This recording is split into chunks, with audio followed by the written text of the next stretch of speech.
Hi everybody, it's Marty Perry with the Schneider Realty Group, and I wanted to talk with you a little bit today about the real estate market in the Tri-Cities area.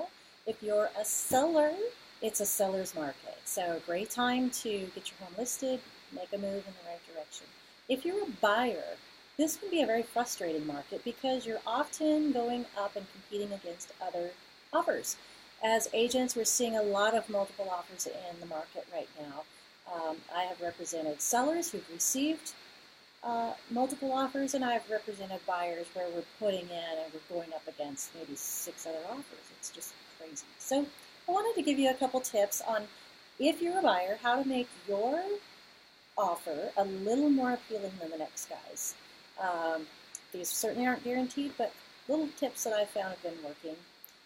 The first one is get a pre-approval. This is so important. It's important in every real estate transaction to show your strength of purchase, but particularly in a multiple offer situation. If you're going in, you make an offer, and you don't have a pre-approval, the seller probably isn't even going to consider your offer based on the other offers that they have in front of them. So get a pre-approval. That's super important.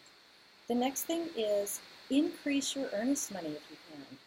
You know, it's pretty common around here to see $1,000 or $1,500 in earnest money, but in this market, if you can increase your earnest money deposit to say $3,000 or $5,000, that will show the strength of your offer to a seller.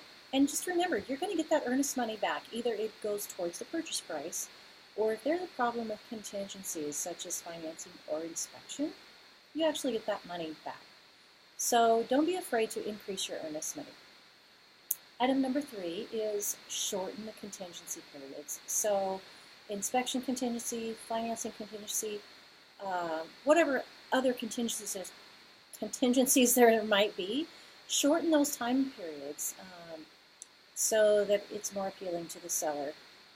And certainly if there's any contingencies that you can remove the contingencies. And those are just like roadblocks to a seller that there's contingencies. So if there's something that you can remove, be sure and do that. And then the next item is be flexible on the closing date. So sellers are often in flux, they're moving, they're packing up, they're making things happen, and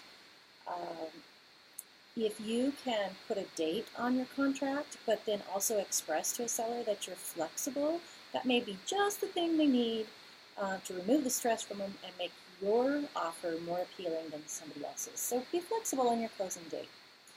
The next one, people think it's kind of silly, but include a personal note with your offer, because sellers really do care about what you like about their home, about who's going to live there, about your family, about how long you plan to live there. They are really interested in that. It kind of tugs on their heartstrings. And I've been both on the receiving side of offers with a personal note from buyer. I've represented sellers who've received personal notes, and it actually does make a difference. So that's something to consider. And then last but not least is make a good offer. Have your real estate agent look at the comparables. This is not the market to lowball in. I get it if you're an investor or you're looking to flip or something like that. But if you really like the home and it's worth the value, make a good offer. Don't lowball it. And in fact, you may even consider escalating the offer over asking price. I have seen many situations recently where we use what's called an escalation clause, and we actually say, I'm going to pay you X number of dollars over and above the next bona fide offer. And I have seen those working a lot lately. So don't be afraid to put in a good solid offer if you like the home. My name is Marty Perry. I'm with the Schneider Realty Group, and I would be glad to help you with any real estate questions or concerns, buying or selling. Give me a call, 509-420-3238. Thanks.